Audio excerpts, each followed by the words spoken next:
श्री शिवाय नमस्तुभ्यम। हर हर महादेव। हिंदू धर्म में पूजा पाठ के कुछ नियम बताए गए हैं जिनका पालन सही से किया जाए तो घर में सुख समृद्धि बनी रहती है। नियमित रूप से पूजा पाठ करने से घर में सुख शांति रहती है और लक्ष्मी का आगमन होता है।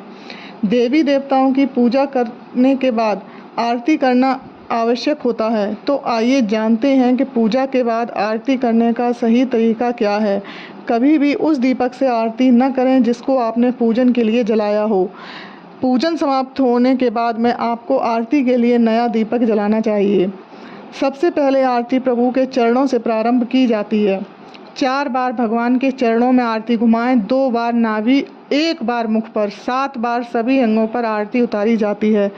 इस प्रकार 14 बार आरती घुमाने से 14 भुवन में भगवान समाये हैं उन सभी तक हमारा प्रणाम पहुंच जाता है और वह हमें खुश होकर आशीर्वाद देते हैं। आरती गाय के दूध से निर्मित घी से करना शुभ माना जाता है। स्कंद पुराण के अनुसार यदि कोई व्यक्ति पूजा पाठ नहीं जानता है तो भगवान की आरती और पूजा में श्रद्धापूर्वक शामिल होता है तो उसकी पूजा स्वीकार हो जाती है। आरती हमेशा खड़े होकर करना चाहिए।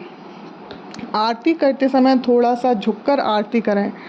आरती करते समय गरुड़ घंटी का नाद अवश्य करें। गरुड़ घंटी का नाद दीपक उठाने से पहले ही शुरू कर देना चाहिए। यदि आप घर के बाहर मंदिर में पूजन करने जा रहे हैं और वहां पर उस मंदिर में एक देवता हैं तो आप आरती उठाकर तब घंटी बजाकर आरती कर सकते हैं, लेकिन घर के मंदिर में ऐसा नहीं होता है। घर के मंदिर में सभी देवी देवताओं का कुल देवता पितृ विराजमान होते हैं तो वहाँ की आरती करने से पहले आपको गरुड़ घंटी का नाद प्रारंभ करना चाहिए, फिर दीपक को उठाकर आरती करना चाहिए। ऐसा इसलिए किया जाता है कि मंदिर में बैठे सभी देवी देवताओं की दृष्टि गरुड़ नाद होते ही हमारे ऊपर पड़ जाती है और जब हम दीप उठाते हैं, आरती घुमाते हैं तो सारे देवता खुश होकर हमें वर प्रदान करते हैं। कपूर से भगवान की आरती करने से घर में मौजूद नकारात्मक ऊर्जा समाप्त हो जाती है। घर में यदि छोटे बच्चे हैं या कोई ऐसा स्त्री पुरुष है जिसको पूजन करना नहीं आता तो उसके द्वारा पूजन में यदि कोई गलती हो जाती है तो उसे डांटना नहीं चाहिए, क्योंकि वह अभी अभी भगवान से जुड़ा है। थोड़ा टाइम लगेगा उसको सीखने में, वह भी पूजन करना सीख जाएगा। गलती भगवान से नहीं इंसान से ही होती है, इसलिए हमें उनकी गलतियों को अनदेखा करना चाहिए। पूजा समाप्त होने के बाद आरती अवश्य करें, तभी हमें पूजा का संपूर्ण फल प्राप्त होता है। यदि हम पूजन के बाद आरती नहीं करते हैं तो हमें पूजा का फल नहीं मिलता है, इसलिए हमें आरती अवश्य करना चाहिए। आरती हमेशा परिवार के लोगों को साथ में मिलकर करना चाहिए। जब पूरा परिवार मिलकर आरती करता है तो आपस में प्रेम भाव बना रहता है। आरती के समय शंखनाद होता है तो हमारे चारों तरफ का वातावरण स्वच्छ हो जाता है। आरती व्यक्ति का मानसिक तनाव दूर करके वातावरण को स्वच्छ और नकारात्मक ऊर्जा को दूर करती है।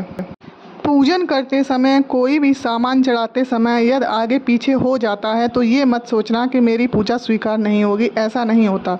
मान लीजिए आपने चंदन की जगह चावल चढ़ा दिए, बेलपत्र की जगह फूल चढ़ा दिया तो कोई बात नहीं, हमारी पूजा अवश्य स्वीकार हो जाती है। बस पूजा मन से होनी चाहिए। प्रभु हमारा मन देखते हैं, बाहरी दिखावा नहीं।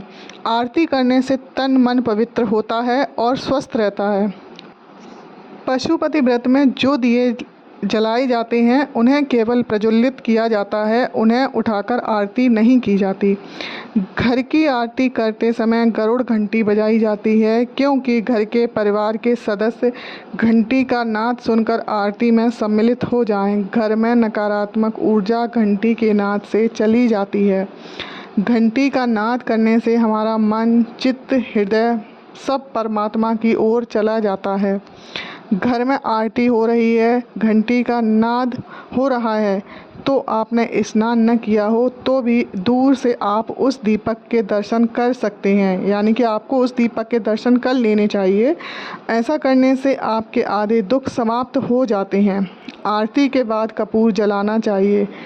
आरती के बाद कपूर क्यों जलाया जाता है? क्योंकि इसके जलाने से हमें अश्वमेध यज्ञ के पूर्ण आहुति का फल प्रदान होता है अश्वमेध यज्ञ का फल मिलता है, इसलिए आरती के बाद कपूर जलाया जाता है। इस वीडियो के माध्यम से हमने गुरु जी की बातों को आप तक पहुंचाया है।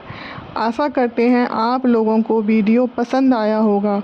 अगर वीडियो अच्छा लगा हो तो प्लीज़ लाइक करिए, शेयर करिए, चैनल को सब्सक्राइब करिए। धन्यवाद। हर हर महादेव। श्री शिवाय नमस्तुभ्यम।